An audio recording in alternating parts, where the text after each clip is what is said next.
अलछट की कथा सुना रही हूँ। आप लोग भी सुनिएगा। व्रत में एक राजा थे। उनके राज्य में न गाय को, भैंस को, किसी को बाल बच्चे नहीं थे। रानी को भी बच्चे नहीं थे, जिससे बहुत दुखी रहते थे। एक दिन भैंस चरते चरते दूसरे गांव में पहुंच गई और वहाँ तिनछट्ठी माता की कथा हो रही थी। उस कथा में बैठ के वो भैंस किनारे बैठ के कथा सुनी, और जब औरतें चली गईं कथा कह के, तो उठी, महुआ बिन के खाई और अपने कान में 2 दाना तिल का चावल, वहाँ का प्रसाद उठा के ले आई, कान में छुपा के लाई और रानी के सामने लाके गिरा दी।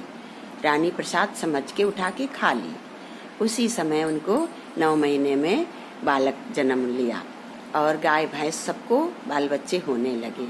और तब से वह रानी तिनछट्ठी माता की कथा कहने लगी और व्रत रहने लगी। बोलिए तिनछट्ठी माता की जय। एक राजा थे। उनके राज्य में पानी नहीं बरस रहा था। राजा पोखरा खुदवाए, उसमें भी पानी नहीं निकल रहा था। तो अपने किसी पंडित से पूछे राजा, तो राजा पंडित कहने लगे कि उस पोखरे में किसी बालक का बलि दीजिए, जिससे कि वो पानी निकलने लगेगा। तो राजा सोचे कि किसी और को हम क्यों बलि दें, अपना नाती ही बलि दे देते हैं। रानी अपनी बहू को भेज दिए मायके और पोते को बोले कि यहीं रहने दो, मैं संभाल लूँगा। रानी चली गई, बहू उनकी चली गई। उसके बाद फिर पहुँची तो वहाँ देखी कि कोई बीमार नहीं है। भेजे कि जाओ, तुम्हारी पिताजी की तबीयत खराब है, मिल आओ। गई तो वहाँ देखी किसी की तबीयत खराब नहीं थी। तब पिताजी बोले कि बेटा तुम लौट के जाओ, तुम्हारे साथ कोई धोखा न हो जाए। लौट के आ रही थी पोखरा के रास्ते, जब तक देख रही हैं कि पोखरा में बहुत सारा पानी भरा हुआ है और पूरा पत्ता फैला हुआ है, उसी पर उनका बच्चा खेल रहा है।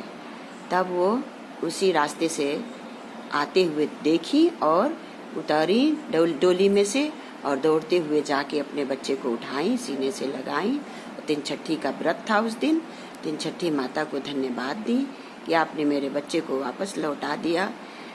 जैसे उनका दिन लौटाई माता तिनछट्ठी महारानी, तैसे सबका लौटाए, हमारा भी लौटाए। एक ग्वाला थे जो गाय भैंस सब पाले थे, और हर तिनछट्ठी के दिन उनकी बूढ़ी दही जमा के पूरे गांव में बांटती थी।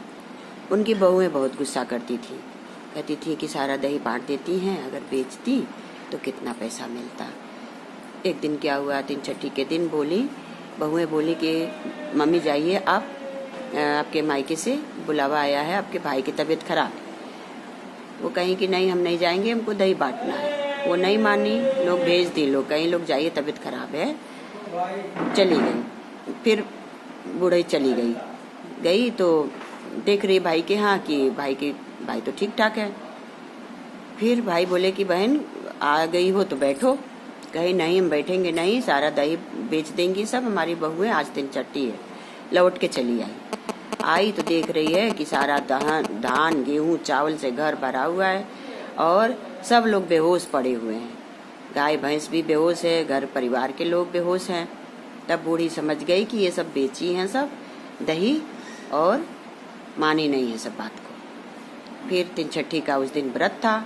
गई, तिनछट्ठी माता का कथा सुनी, प्रसाद लेके आई और लाके सबके मुंह में प्रसाद डाली। गाय भैंस परिवार, पूरे परिवार को। धीरे धीरे सब लोग उठ के खड़े हुए, तिनछट्ठी माता से प्रार्थना की कि हे माता, ऐसी गलती दोबारा नहीं होगी, हम दही बांटेंगे और जैसे उनका दिल लौटाएं तैसे मेरा भी सबका लौटाएं।